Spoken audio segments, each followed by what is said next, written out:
سلام آبجی. سلام برادر. خوبی؟ تو امروز زیادی خوشحال به نظر میرسیم. چرا؟ اینطوری فکر میکنی؟ بایدم اینطور باشه، آخه داری ازدواج میکنی. منم خوشحالم که تو شادی. من یه دوش میگیرم میام. شما به نوری بگید چای بیارم. خودم برات درست میکنم. راستی داشت یادم میرفت، امروز با شهناز صحبت کردم. شهناز کیه؟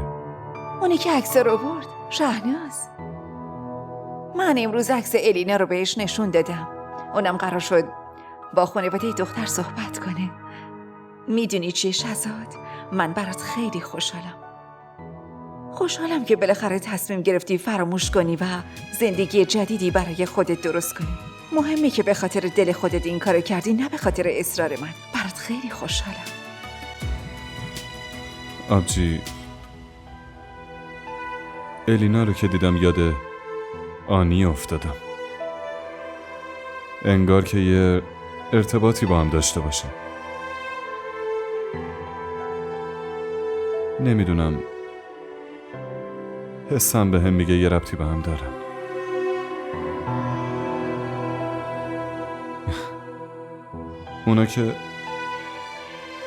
اونا که قبول میکنن مگه نه؟ معلومه که قبول میکنن. مگه کسی میتونه داداش من شهزاد آصف رو رد کنه؟ این امکان نداره، نمیشه. نگران نباش، همه چی خوب پیش میره. تو به این چیزا فکر نکن. حالا زود لباسیتو عوض کن، منم چای درست کنم. باشه. نوری، زود چای درست کن.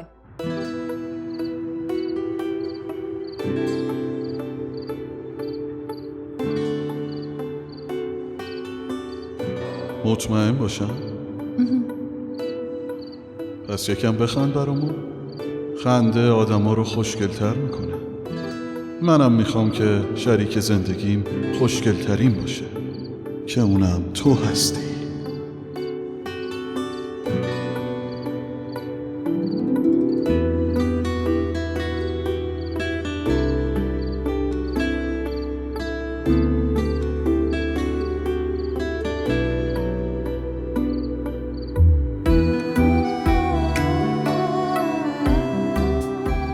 شخصیت دیگه علی رو دیدم.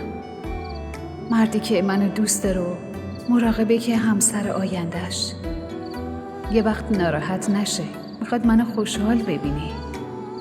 شاید من به خاطر همین افکارشه که جذبش شدم.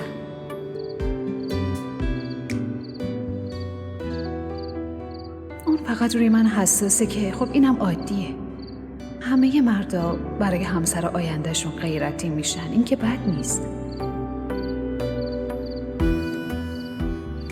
من باید عقاید علی رو درک کنم. به جای اینکه فکرایی بد بکنم، باید بشناسمش و بهش احترام بذارم. آخه اون شوهر آیندمه.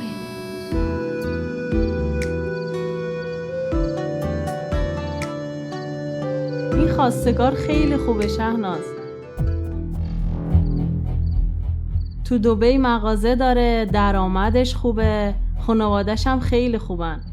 البته زیاد درس نخونده، ولی مگه چه اشکالی داره؟ تو این دور و زمونه مرد باید بتونه خوب پول در بیاره. قیافه و تحصیلات که مهم نیست. آره خوبه، درست میگی سعدیه، اما باید دربارش فکر کنم. باید نظر دخترم هم در این مورد بپرسم. سلام علیکم. علیک سلام. آره مامان، بگو میخوای چی ازم بپرسی؟ منم اینجا. بگید ببینم کدوم فروشنده خواستگار منه؟ چی شده؟ مگه مغازه‌دار نیست؟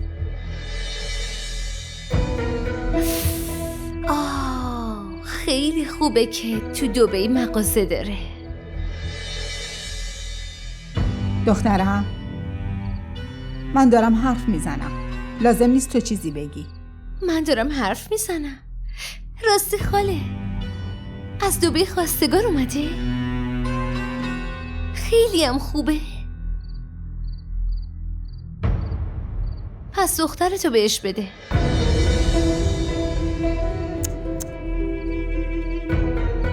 چیه؟ نوچ نوچ. خب اگه اینقدر خواستگار خوبی اول به فکر دختر خودت باش. چرا به فکر منی؟ خاله چیز بدی گفتم؟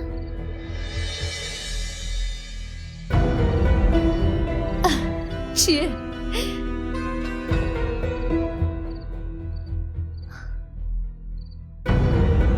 لطفاً راحتم بذارین. و شما مامان، من نمیخوام با مغازه‌دار ازدواج کنم.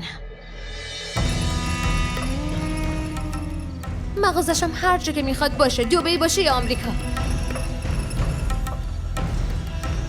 خواستگار برام آورده، خواستگار از دبی برام آورده. یه جوری میگه انگار که شهرزاد از دبی اومده. این چیشه شهناز؟ زبونشو ببین. منو بگو ازش تعریف میکردم. این چه رفتار زشتیه؟ اصلا به من چه؟ خواستگار نمیخواد، خب نخواد. من میرم. بشین سعیده، لطفا یه لحظه بشین. نه دیگه میرم. ببخشید خواهر، باید برم. صبر کن سعیده. ای خدا، آخه من با این دختر چیکار باید بکنم؟ صبر کن الان نشونت میدم. ببینم لازم بود اینجوری باهاش حرف بزنی؟ الان میره همه جا جار میزنه که تو بی تربیت و زبون درازی. آخرش تو رو میندازه سر زبونا. فهمیدی؟ اون چرا باید یه همچین خواستگاری برای من بیاره؟ من بهش گفتم برات یه خواستگار پیدا کنه. من چه میدونستم تو میشینی برای خودت رویا پردازی میکنی و داستان میبافی. که اینطور؟ یعنی میگی واسه من فقط مغازه‌دار و کفش دوز و آدمای دوزاری و نگهبان و از این سطح پایین مونده مگه نه؟ ارزش من همینه؟ آره؟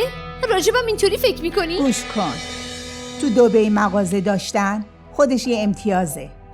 این خواستگارا باید ممنون خانوم باشی که اینجایی. باید بگی خدای شکرت. اگه خانوم این خونه رو نداده بود چی کار میکرد؟ مامان بس کن. جمع به دقیقه لطف خانومو به رخ من نکش. من هیچ علاقه‌ای به این ازدواج ندارم. باید بدونی که من هر چقدر لازم باشه صبر میکنم تا اونجوری که دوست دارم ازدواج کنم. همین. به به، خب بگو نمیخوام ازدواج کنم.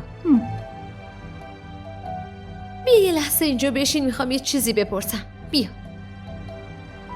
راستشو بگو مامان، به چه نیتی عکسمو بهشون نشون دادی؟